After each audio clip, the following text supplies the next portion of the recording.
My poor aching feet. Going from tree to tree, gathering honey, has exhausted me. Wiping the sweat off my brow, I limp towards the river's edge. Ah, the water feels good. Bending down, I take a few refreshing sips.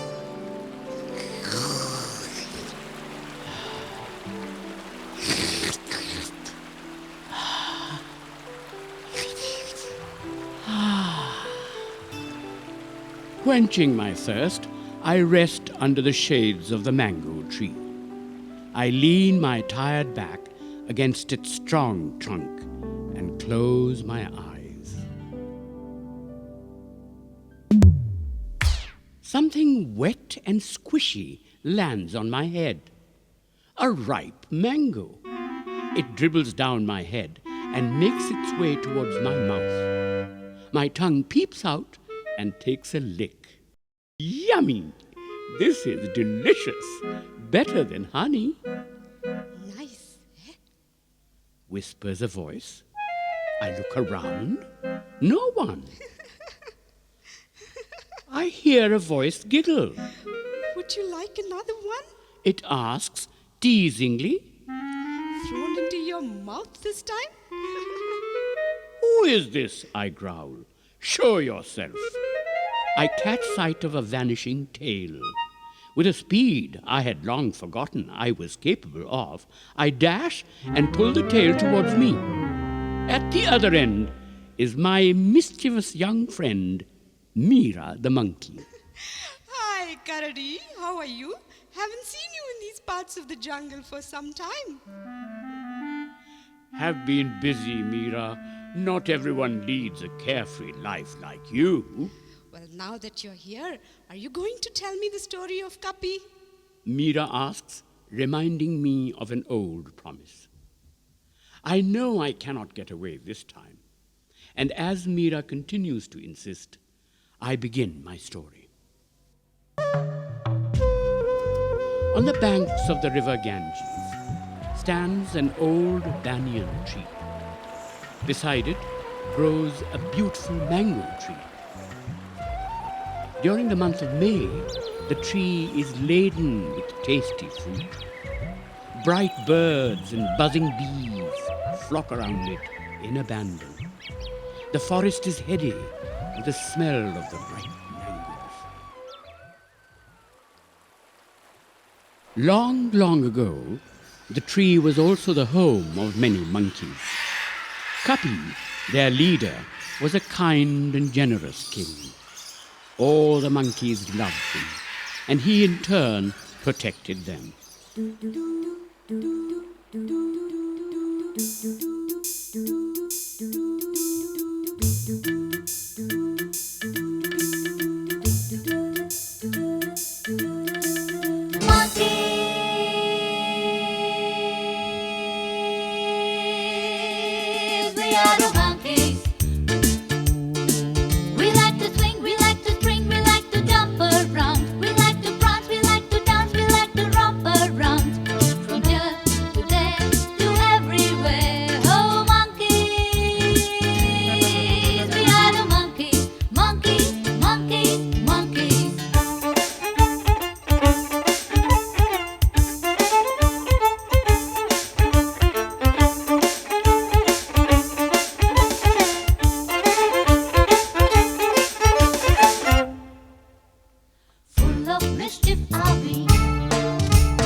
We are the monkeys. There were, however, certain strict rules in this monkey kingdom. Do not let the fruit fall into the river. Kapi would warn. Should that happen, pick it up at once. The river runs through the kingdom of Benares. Kapi explained. If get trapped in the fisherman's net, they'll come searching for more.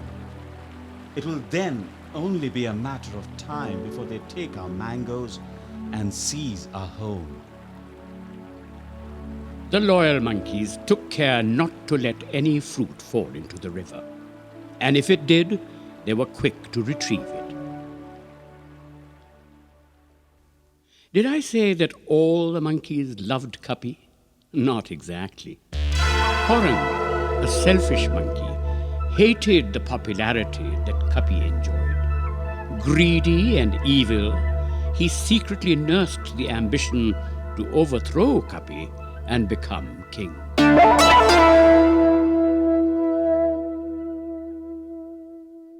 One day, despite all the caution that the monkeys took, one ripe mango fell into the river waters. Korang saw it fall.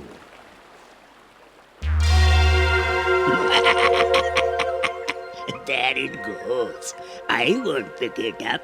Let me see what happens. The mango that fell was carried by the gentle river waters into the city of Benares. The next morning, at the break of dawn, far from where the mango tree stood, a few fishermen were getting ready to cast their nets. Hey! Look what my net has caught today! Yelled one fisherman. It looks like gold! Bring it in. Called out another. Careful, careful, don't drop it! Don't drop, warned a few. The fisherman gently tugged the net towards him. What is it? What is it? The others asked excitedly. I don't know. Whispered the man who had caught it. Smells wonderful. He continued sniffing at it. What a magnificent color. It must be some unusual fruit, fit only for a king. Go and present it to him. I am sure you will be well rewarded, said an older fisherman. Excitedly, the fisherman gathered the mango gently in the folds of a cloth and made his way to the king's castle. He presented the mango to the king. The king sniffed at this unusual fruit. Call the royal taster. He summoned. The royal taster was ushered in. A slice of the mango was cut. A strong fragrance flooded the room. All the mouths present in the king's court began to water. The royal taster took a bite. His eyes gleamed. Exquisite, he remarked, smacking his lips. Sheer nectar from heaven. He giggled in delight. Sire, it is called a mango, said a wise old minister. The mango is the king of all fruits. M-A-N-G-O, mango, repeated everyone in the court, including the king. By now, the king was impatient to taste the fruit. Wonderful! Wonderful! He gasped between bites. He finished the mango and licked the seed till there was nothing more to lick. We have to find out where this delicious fruit came from. Take some fishermen and follow the river to its source. I will come along with you. The tree has to be somewhere along the banks. Come, let us go. He ordered. So along with some soldiers and a few fishermen, the king set out in search of the mango tree.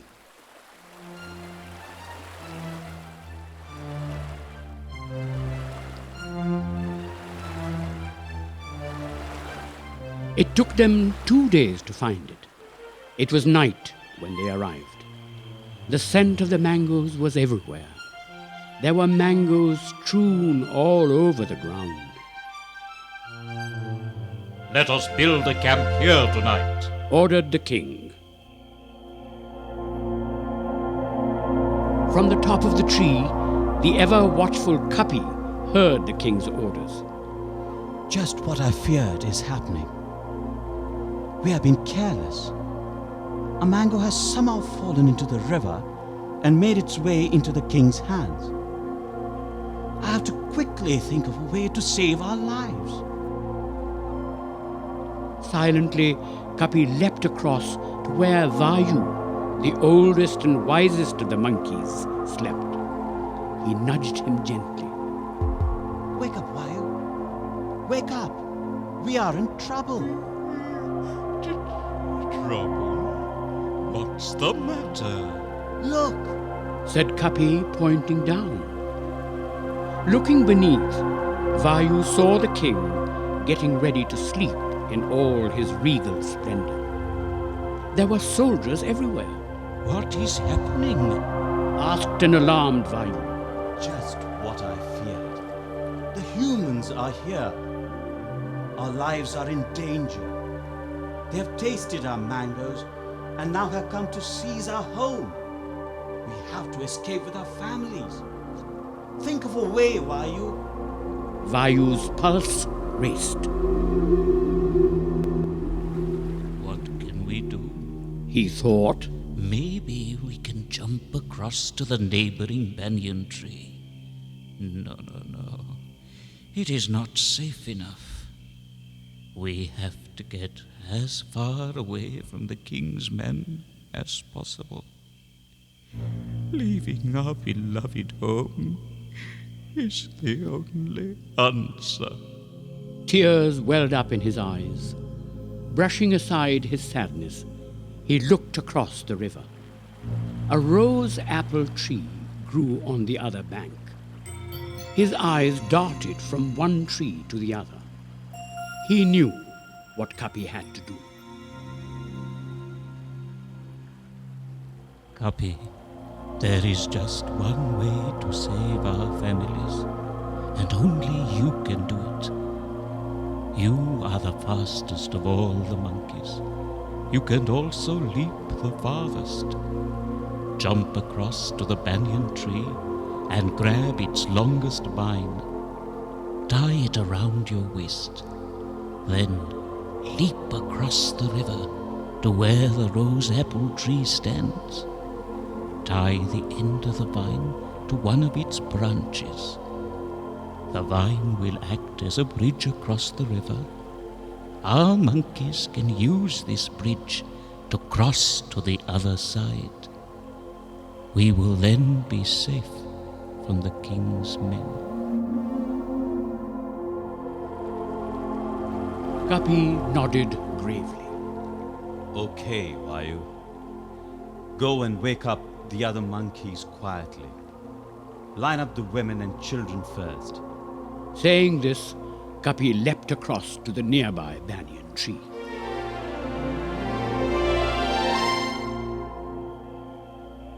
Vayu set about waking up the other monkeys. Despite Vayu's warning, the alarmed monkeys could not keep their voices down. Screeching and chattering, they roused the king. Disturbed by the sound of the panic-stricken monkeys, the king awoke. Above him, he saw monkeys leaping from branch to branch. Fearing that the monkeys were out to attack him, he shouted, Cowards! There are wild monkeys everywhere! Shoot them down! The guards, who had already seen the monkeys, got their bows and arrows ready. Kapi, in the meantime, had jumped across to the banyan tree. Judging the distance from the banyan to the rose apple tree, he selected the longest and strongest vine from the banyan. He tied its end around his waist. Saying a small prayer to the wind god, Kapi took a strong leap across the Ganges. 1, 2, 3! As his lithe body flew across the river, the monkeys held their breath and prayed for their king. With outstretched hands, Kapi reached for the branch of the rose apple tree. As his hands held the branch, he felt a tug. He could get no further. The vine that was tied around his waist fell short. Kapi realized that his outstretched body would have to bridge the gap. Vayu, He yelled. send the families across. The monkeys were in a frenzied state. A couple of arrows had whizzed past them, and one had hit young Maruti on the shoulder. The female monkeys were desperate. Some had begun to sob. Hurry! Hurry! Shouted Vayu. Let us cross the river! The mothers with their children were the first to get on the bridge that Kapi had made. The old monkeys were next, followed by the males.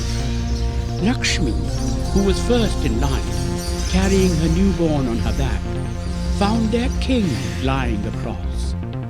She stopped. Tears flowed down her cheeks. How could she tread on their dearest king?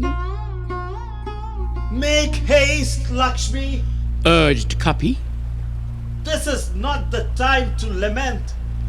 Step on my back and make way for the ones who follow. So Lakshmi and all the monkeys that followed lightly stepped on the back of their beloved king and reached the safety of the rose apple tree. The king, who was seeing all this, could not believe his eyes. He realized that Kapi was no ordinary monkey. Stop shooting at once. He ordered. The guards brought down their bows and gathered round the king to watch this incredible sight. It was now Korang's turn to cross the bridge. As he reached the spot where Kapi lay, he thought, Now is the time to get even. Instead of stepping lightly, Korang, with all his might, jumped on Kapi's back. Screamed Kapi in pain. His hand slipped from the branch, and he fell.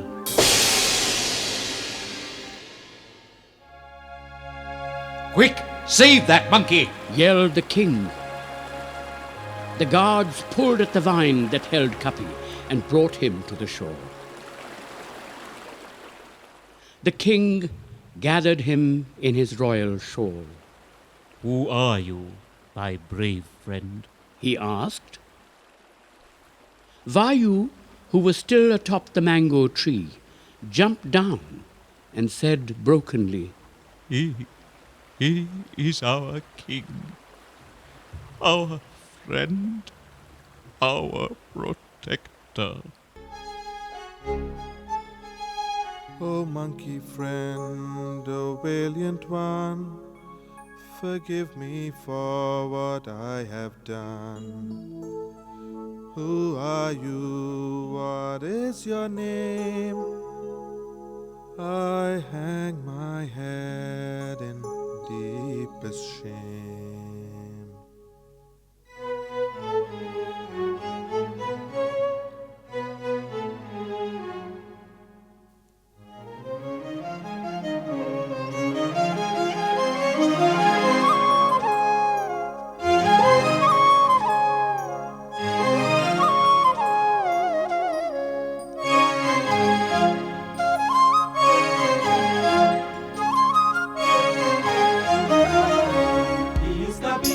Beloved King, He is our Lord and Chief.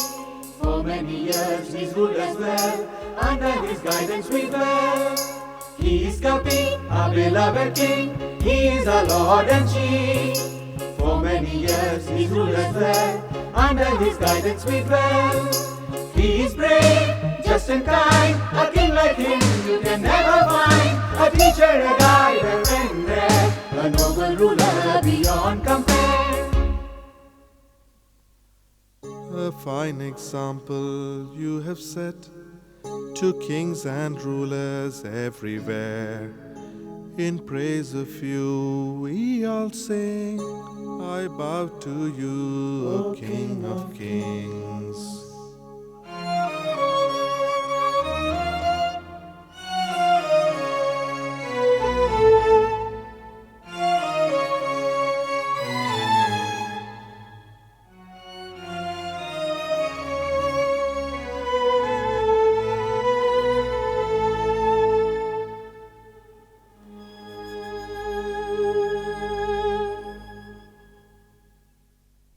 I feel a lump rise up in my throat.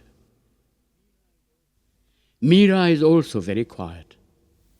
What happened after that, Karadi? Meera whispers.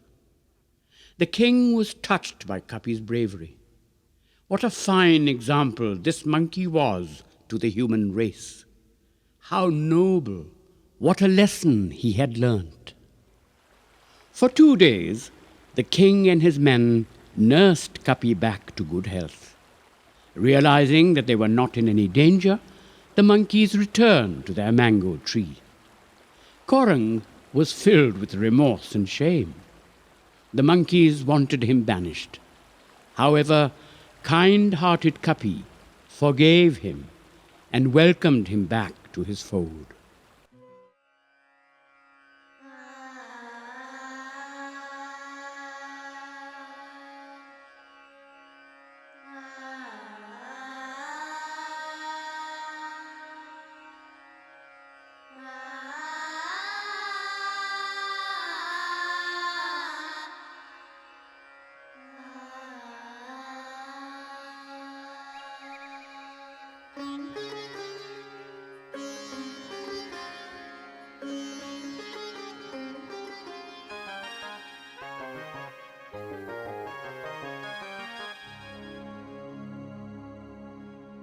Hello, children.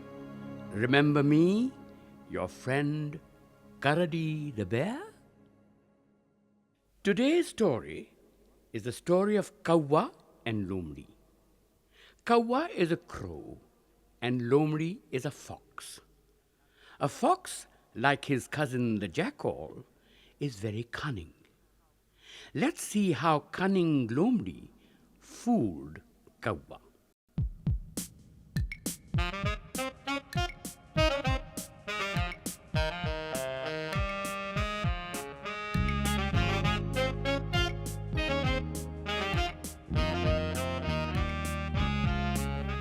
Mrs. Kauwa the crow lived on a tree. Happy she was, wild and free. From her nest every morning flew Kauwa far and wide, sometimes just for fun, at times for food to find.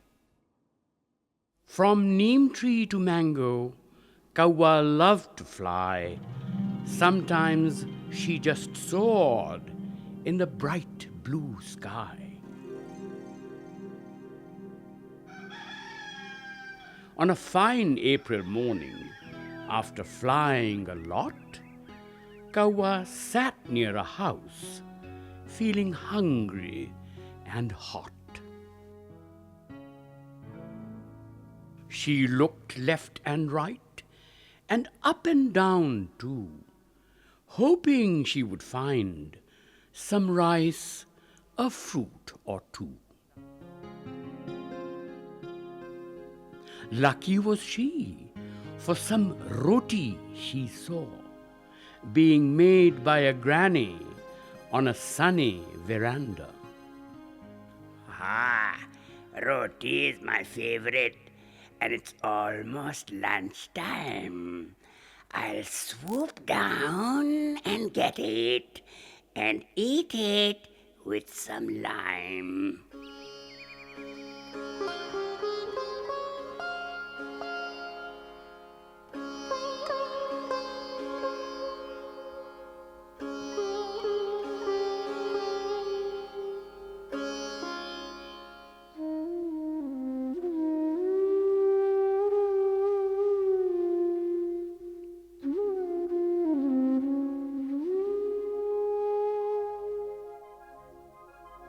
She looked left and right, and up and down too, hoping she would find some rice, a fruit or two. Lucky was she, for some roti she saw being made by a granny on a sunny veranda. Roti is my favorite, and it's almost lunchtime. I'll swoop down and get it and eat it with some lime. So Kawa glided down like a plane, picked a roti from the granny's vessel, and quickly flew towards her nest on the old tamarind tree.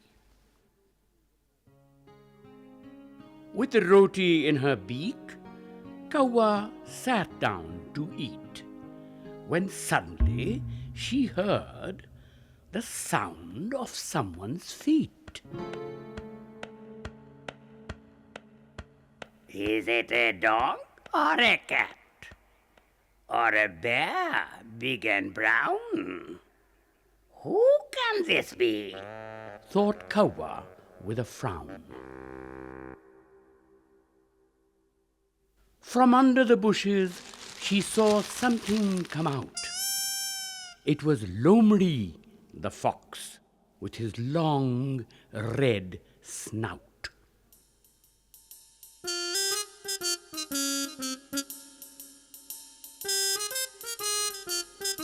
Now Lomri the wily had smelt the roti too. His mouth began to water and his hunger grew. Lomri looked up and saw that Kawa had the roti in her beak. His sharp mind began to think. A bird I'm not, so I cannot swoop or fly. But to get the roti, something clever I must try. Lomri looked at Kawa. Such ordinary black and grey feathers, so plain compared to the parrot or the peacock. And when Lomri thought of Kawa's voice, he shuddered. How often had Kawa's harsh cawing disturbed his sleep. But now this plain bird sat on the treetop with the roti in her beak. How was he to get it? Lomri was always full of ideas and tricks. He looked up at Kawa with a sweet smile and said, Good morning, O Kawa. The best of all crows. I've heard so much about you. Why, the whole jungle knows.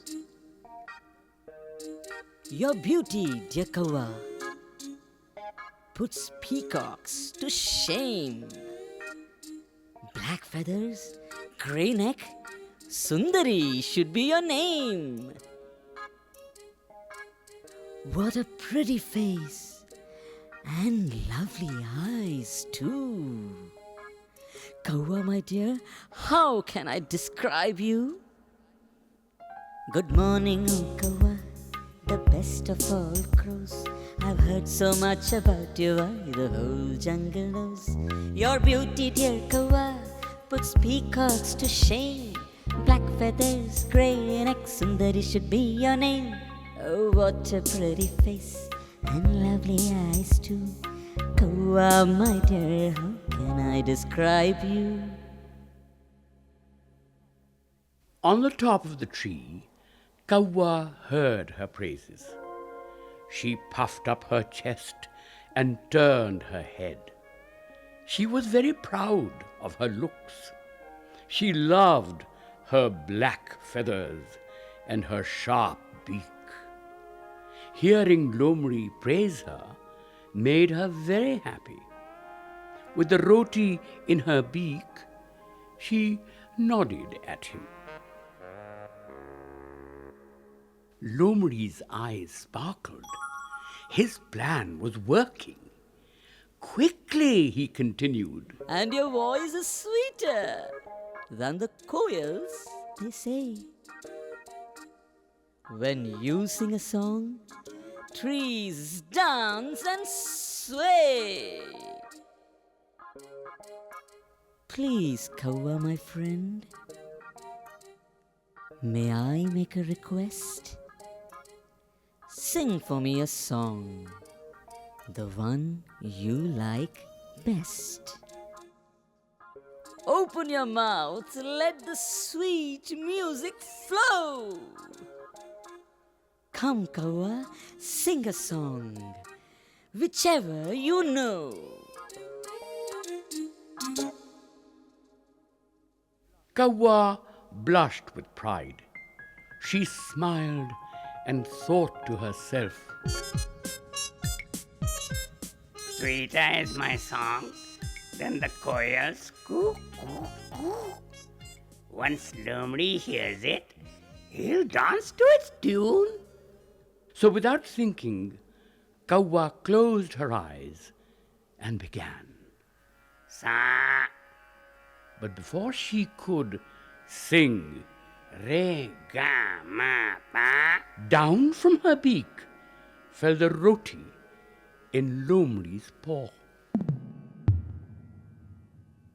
Poor Kawa, not knowing that the roti had fallen from her beak, she kept on singing.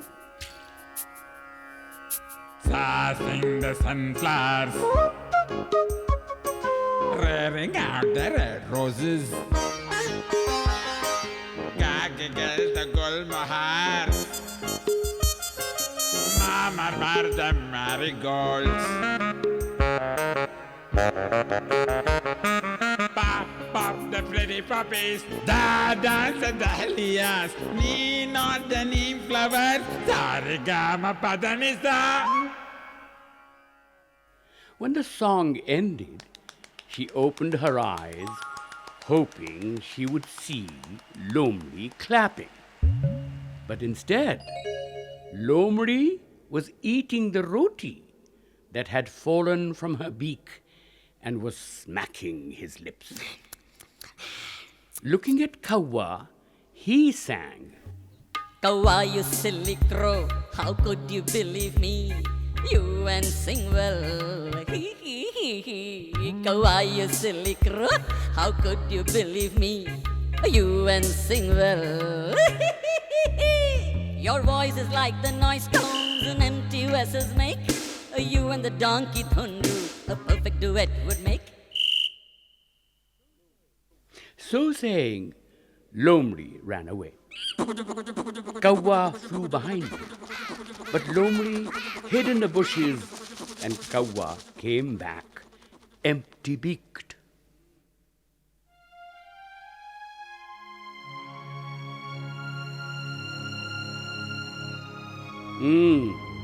Poor Kawa. See how she was deceived by flattery? Lomri had not only taken away Kawa's favorite lunch, he had also made her look foolish. Kawa flew back to the window of the house where she had found the roti. Lucky for her, the granny had left the rotis uncovered on the veranda. Kawa picked up a roti and flew back to her nest in the old tamarind tree, determined not to be fooled again.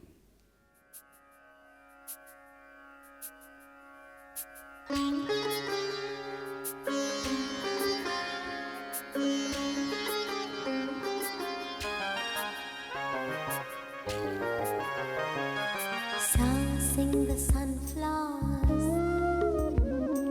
ring out the red roses, giggle the gulmo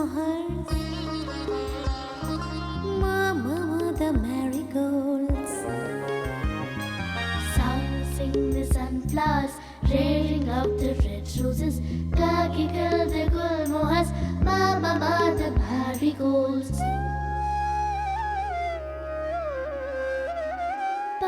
Pop the pretty poppies, dance the dahlias,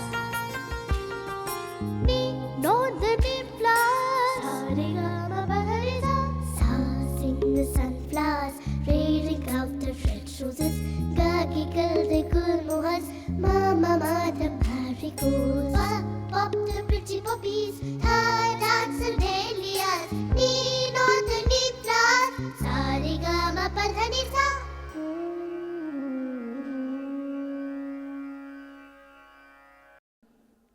Good morning, Kawa, the best of all crows. I've heard so much about you, why the whole jungle knows. Your beauty, dear Kawa, puts peacocks to shame. Black feathers, grey neck, Sundari should be your name. Oh, what a pretty face and lovely eyes too. Kawa, my dear, how can I describe you?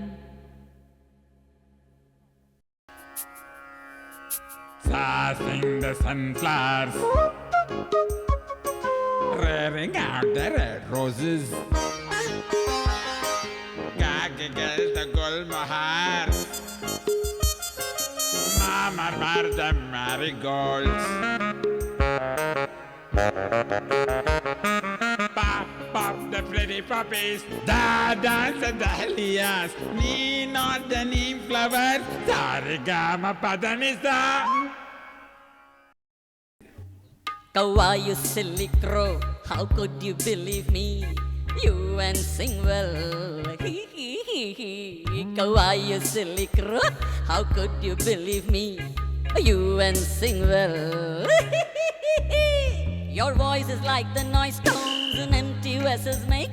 You and the donkey thundu, a perfect duet would make.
Welcome to my jungle.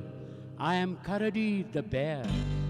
Stories and adventures with you I will share. Welcome to my jungle, the stories I will share of antelopes and alligators, jackals here and there. Na na na na na na na na na na na na na. Na na na na na na na na na na na na. Na na na na na na na na na na na na. Na na na na na na na na na na na.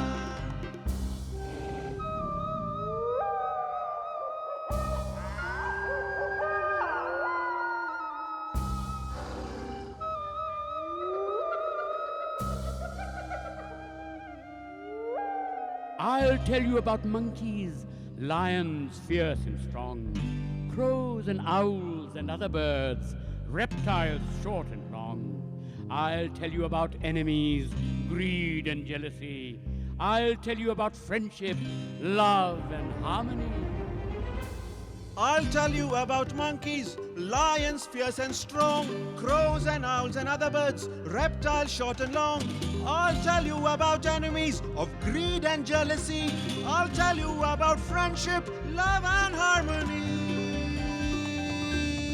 Na na na na na na na na na na na na. Na na na na na na na na na na na na. From all these tales we discovered through all our jungle friends, the wit and ageless wisdom, the advice that they lend. Na na na na na na na na na na na na na. Na na na na na na na na na na na na. Na na na na na na na na na na na.